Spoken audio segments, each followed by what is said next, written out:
Hey, Chris, thanks for joining us today as way of getting started. Tell us a little bit about yourself. Well, 53 years old, live in Scottsdale, just got remarried to a beautiful woman in Florence, Italy this past summer, and so that's great. Professionally, I'm a speaker and an author, sales trainer, leadership trainer, written 20 books. I'm due with my 21st book at the end of this month to my publisher, and it's usually all around sales, leadership, motivation, success. I've written one book in particular that I do most of my speaking on called The Art of Influence, and it's about how leaders and salespeople can influence people they lead and sell to. And it's taken me all over the world. I've done 2,500 speeches all around the world to crowds as large as 25,000 people, and 3 million books in print in 13 languages. And it's been a fun life, helping people do their work in life better. So you're a late bloomer then, huh? Really A been late bloomer, slacking yeah. it. Well, actually, it's kind of funny. My career really took off in 2002. I was ghostwriting for a guy named John Maxwell, and Yeah. then I got a call from Jim Rohn, and then shortly after that, I had a television show with Zig, and but I'd been speaking since 1988. Right out of college, I was speaking to youth groups and colleges, and junior highs and high schools, because I had a really crazy upbringing. 28 homes, 11 different schools, shipped off to live with relatives twice, started drugs in the 6th grade, made my money growing up betting the ponies at Long Acres Horse Track outside of Seattle. And so I started speaking to youth groups and high schools and such to tell them about how to, get out of the traps of adolescence. And I did that from 88 until like 2002. I sort of migrated to adult kind of speaking in the mid-90s. But then when my career just shot like this, everybody's like, how did you do it so fast? Yeah. And I'm like, I spent 14 years grinding it out. Yeah. And then I caught a couple lucky breaks, and I was prepared for them. And so very, very rarely do you find anybody that hits it just like, right out of the chute. It's so rare. Now you've got a kind of a different view on it. You got more of an inside out view on character and integrity. Why do you feel that that's a better way to take it? Well, it's interesting. A lot of your listeners have probably heard Zig Ziglar talk. I mean, he's the greatest motivational speaker of all time, in my opinion, and certainly, a legend in the industry. And I'll tell you what he says in a moment, but I'll tell you first what most people say. Most people say, I want to have a better sales career. I want to have a better marriage. Or I want to have more money. So they start with the have. What do I want to have? And then they say, tell me what I need to do. Yeah. Right? So I want to have a lot of money, tell me what I need to do. Or I want to have a great sales career, tell me what I need to do. So the equation is do equals have. And that's mostly what people talk about. What Zig talks about, and what I've sort of carried on the tradition with Zig and others, is that there's a precursor to do before you get to have, and that is be. Yeah. So Zig always said it's be, do, have. And the way that works is who you are is sort of like a thermostat, right? Think of it this way. It's why we find so many people that they're broke as a joke and they'll win $3 million in the lottery. 5 years later, they're broke as a joke. Yeah. Because internally, it's a poverty mindset. They don't know how to restrain from overspending, the kinds of things that made them broke in the first place, Yeah. right? And so I think that the same is true in anything. Is you have to change the internal, and the internal then generates the external. So thoughts and beliefs create actions, actions produce results. But most of us just say, just tell me what I need to do. The problem is if somebody says, you need to invest $100 a month in order to achieve long-term wealth. The average 22-year-old started putting $100 a month away. He'd have a couple $1,000,000 by the time he retired, right? But if your character problem is that you are an overspender and you're undisciplined, you'll never save the $100. So you may even know exactly what to do. Somebody says, I want to have a great marriage. And they say, okay, cherish your wife. Well, if you're a selfish person and you can't get beyond the selfishness, then you'll never do the actions of cherishing your wife, serving your wife, and you'll never have a great marriage. So that's really where I operate in my book, The Art of Influence. It's sort of a setup. You've probably read the book by Robert Cialdini, Influence, the Psychology of Persuasion. Several times. So at the beginning of my speeches, I will set it up this way. I'll say there's a science side of selling, and you know this better than anybody. There's a science side.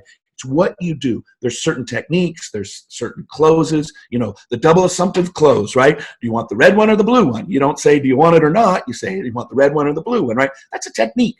And those things are great and they're fine and you ought to learn those things. But then there's also a character side. And the character side is you can learn all the techniques in the world. And if the person doesn't trust you, they're not going to buy from you. And, the classic example would be a used car salesman, right? You come on the lot and they just know everything about the car. They know everything about financing.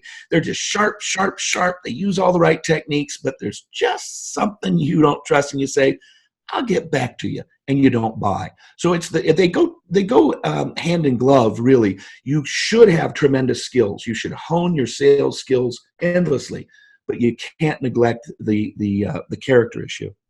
Yeah, because I've always thought most of the people I talk to, they want to know something. Then they do it, and it doesn't work, so they think it doesn't work. Right. And I think character has been overlooked and kind of put away as old school. Yeah. Well, I'll give you an example. I was going to go buy a car, and my wife said, my first wife was when we were married. She said, buy me any SUV you want. She hated going to the car dealers. And so she said, just get me an SUV. I trust you to get one that'll work for our family. This was when the kids were growing up. And so I narrowed it down to 2 cars. And long story short, the cheaper car, I ended up getting lied to at the dealership on the very last day. I'm the kind of guy that does it for like 2 weeks. I keep going back to the dealer, talk a little more. I drive it again. It was my final day. I was going to buy one or the other. I went to the one first and they lied to me. They said, the average credit score at our dealership is 805. And I said, you mean 605, right? And he goes, no. The average person who buys from us, and this was a GMC dealer. And I'm like, it's just not true. And then he told me a bunch of other things. And so I left and I went and bought this, like a Navigator. And the guy, the dealer, the general manager of the dealership at the GMC, he called me up and said, hey, I heard you left and blah, blah, blah. What can we do to close the deal? I said, well, you can't do anything. I'm literally driving home in my Navigator. I was driving home from having purchased the Navigator. And I said, here's what happened. You lied. And, the guy lied to me. And I told him, he goes, oh, I can't believe he said that. And then he said, Chris, I told him what I do for a living, sales training. He said, can I tell you what my problem is? And I said, what? And this is fascinating, really. He said, 40 years ago, car dealerships were very localized. They were in small towns. There was a car dealer in each small town. And the guy that owned it and the people that sold cars there, their kids went to school with your kids. They went to church with you. And there was a real community sense. So you didn't lie to those people, because if you lied to them, then they'd ostracize you out of the church and out of the school, whatever. He said, I think the closest any of my salespeople lives from our dealership is 30 minutes. And many of them are 45 minutes to an hour. And they only stay here on average 18 months. So he said they can come in and lie to everybody because they're not going to be here. And they don't have to go to school with these people. They don't have to go to church with these people. And he said, and who gets left holding the bag? It's me. And that's a real tragedy, I think, for a lot of sales organizations now. Yeah, and I think it's missing, and people don't understand that without character, the trust doesn't ooze out. And when you meet somebody of integrity, you kind of sense it. They're showing interest in you. They understand that to communicate with you, I've got to be curious. I've got to have empathy. They have to have the outward mindset around you, and that builds trust. Right. And that is a skill. It's not just the words you say, right? How you say them, and the focus that you're putting on the other person.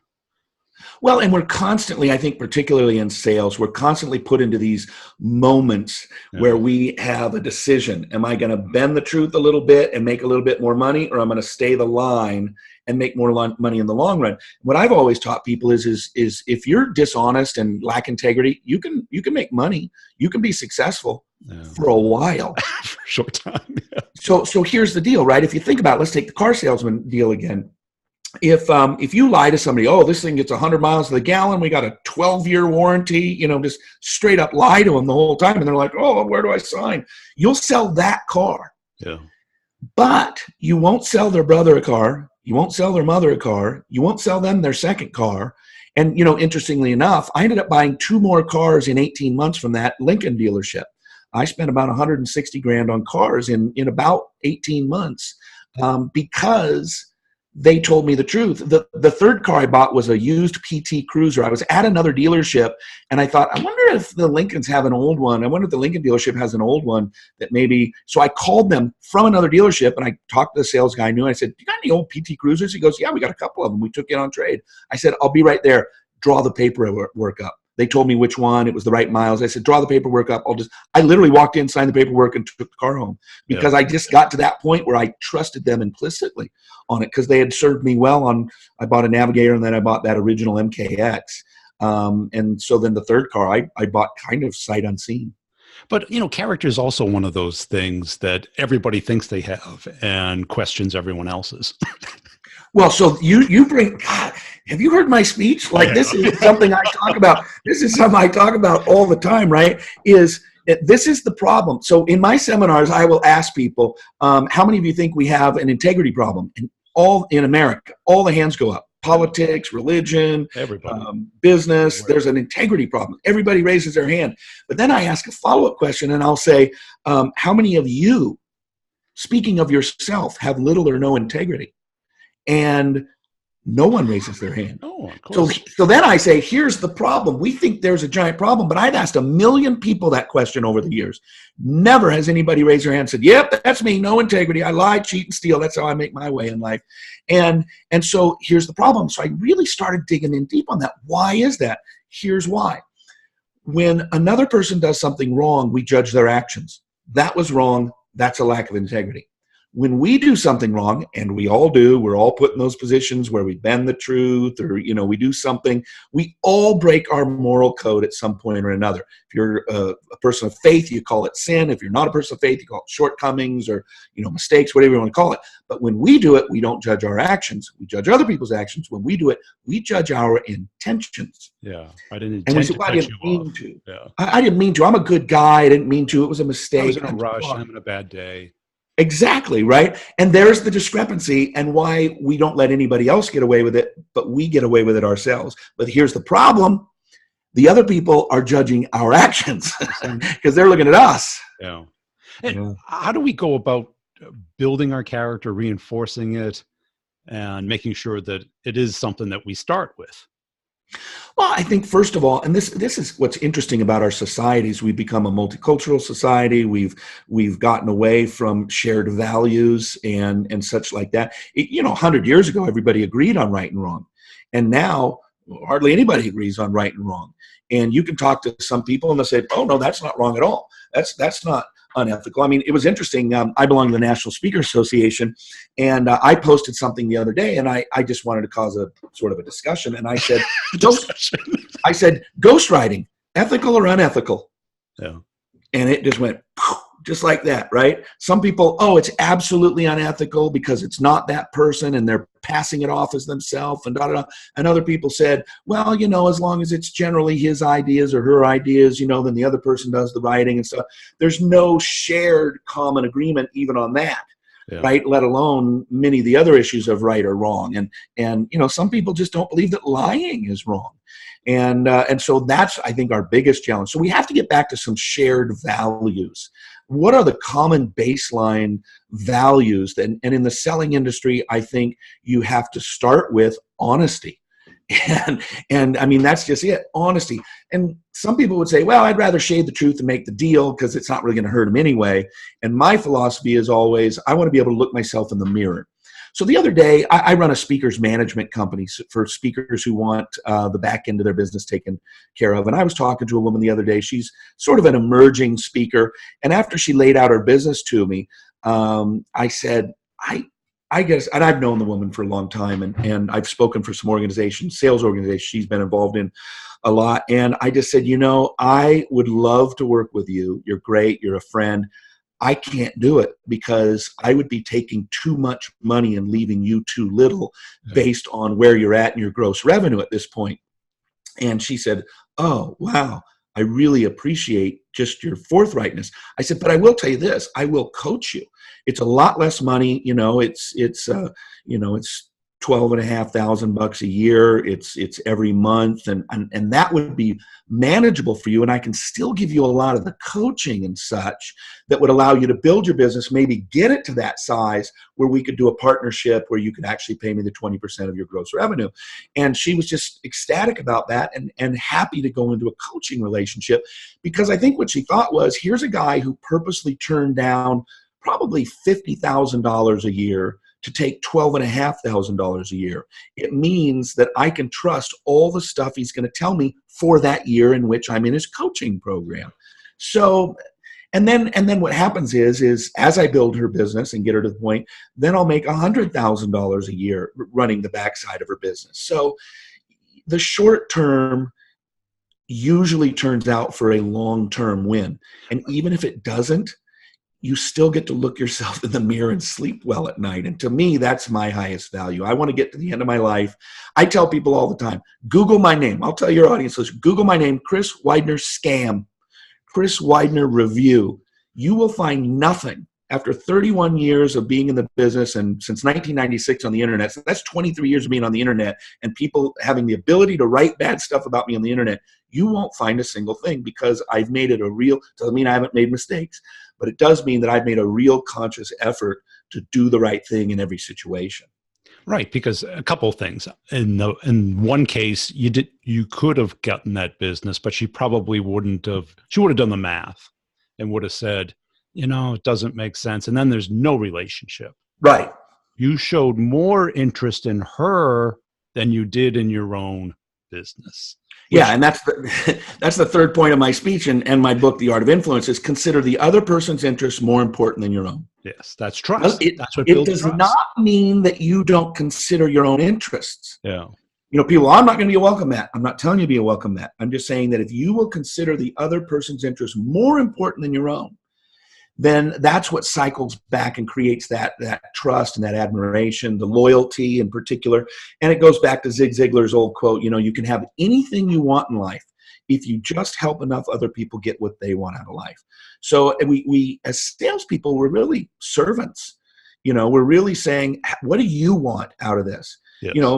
Person walks onto a car lot. We're looking for a minivan because we got 3 kids. Well, let me show you the red convertibles we got. They're super hot right now. It's just not going to work, right? Because you're not saying, what can I just think you could sell all sorts of stuff if you just say, what do you need? And they tell you and you say, I'll write it up. Yeah. I just think you just sell a ton of stuff. And what blinds us is our own needs. Exactly. And I think that's what the character is building, is that you're here. This is a long-term game. It's not a transaction. And if you focus on a transaction and you don't care if it's good or bad, the bad ones always come back to haunt you. Well, that's the difference between transactional relationships versus transformational relationships. Yeah. And that goes back to what I said, the general manager of that car dealership is that everything's just transactional because they're only going to be doing those transactions at that dealership for 18 months, as opposed to somebody in the old times back when they were all more localized, they had to be transformational. They had to be relationships that were ongoing and based on shared values and mutual benefit. And what's your passion now? Clearly, you continue to write and produce content. There's got to be some fire inside of you to get that out. Well, a couple of things. I mentioned my speakers management thing, and the first person I brought on board, she does women's empowerment and breaking the glass ceiling and stuff like that. And at one point during our talk about whether she was going to come on board with us or not, she said, Chris, you're like one of the most famous speakers in the world. You're well known. You're doing all that. Why do you want to help me? And I said, no one's ever going to hire me to come in and speak on women's empowerment and breaking the glass ceiling. But if I can help you, demand for that. Right, not a big demand. Let's hire the fat old white guy to come in and tell us what to do. But the fact is if I help you and you help 100,000 women, I help 100,000 women. And it reminds me of the time Jim Rohn got the Master of Influence Award from the National Speaker Association. I think it was 2007. Mark Sanborn was the president of NSA that year, and he gave Jim. So Jim was sitting directly to my left. We were in round tables, and we were looking back at the audience, and Mark asked an interesting question. And in 2007, I was 41 years old. And so it was still relatively young and working with a legend in the industry. And Mark said to the speakers there, 2,000 speakers, how many of you would say that Jim Rohn has had a significant impact on your life and business? And about 2/3 of the hands went up. And I thought, wow, that's what influence really is. And that's what I talk about, right? And I was writing my book, Art of Influence, back then. And I thought, he's not only touching the lives of people he speaks to, or people who buy his audio programs. He's touching millions of people's lives by touching these 1,500 speakers' lives, let alone countless others who are quoting him just in their little sales meetings and things like that. And so it gave me sort of a vision for my life as to how I want to help other people. And one of the ways I can do that is help people in the speaking industry. But my book that I'm writing right now is kind of my book that I love. Yeah. I've written 20 books and I like them all. There's one book that I love, and it's truly the one I'm most proud of. It's called The Angel Inside, Michelangelo's Secrets for Following Your Passion and Finding the Work You Love. We sold 120,000 copies self-published, and then Random House bought it, and it premiered at #2 on the Wall Street Journal, #7 on the New York Times, and it was #3 all week long on Amazon. Not #3 on some sub segment, but #3 behind the pre-release of Harry Potter and the lost book of J.R.R. Tolkien that his grandson found in his attic after he died. And I thought, if I'm going to be #3, it may as well be to the greatest fiction series of all time and one of the greatest fiction writers of all time.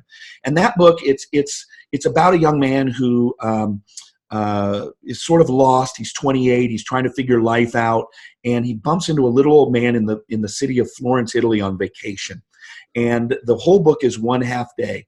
And the little old man takes him on a tour of Florence, teaching him life lessons from the life of Michelangelo, and specifically the creation of the David. Yeah. And it's about The Angel Inside comes from a probably apocryphal story, right, where Michelangelo was hitting on this marble, creating the David, and a little boy walked up to him and said, "Why are you hitting that rock?" And he said, "There's an angel inside, and I'm setting him free." And it's about finding that inner person of power and beauty that lives inside of each one of us and peeling away the layers to get to that real person that can make an impact and live the life that you were designed to live. So that's the book that I love, love, love. Second two would be 12 Pillars that I wrote with Jim Rohn, which is filled with Jim Rohn's philosophies put into a story form. Most of my books are fictionalized, short little parables, kind of like the 1 Minute Manager and, some of Patrick Lencioni's books and such. And then The Art of Influence, I think, is really great for people who, particularly in sales. Cool. And how do people get in touch with you and follow you? It's pretty easy. Facebook is Chris Widener Speaker. Instagram is Chris Widener. Twitter, or Chris Widener Speaker. Twitter is Chris Widener. If people are interested in coaching at all, they can go to widenercoaching.com. That explains the process and how we work together and such. And if anybody's in any sort of sales organizations, they're looking for a great speaker. I've done a lot of them over the years, and I love to do them. They're a lot of fun. I keep them fun and funny, but with also some really good strategic points that you can apply right away. And I just love to connect with people.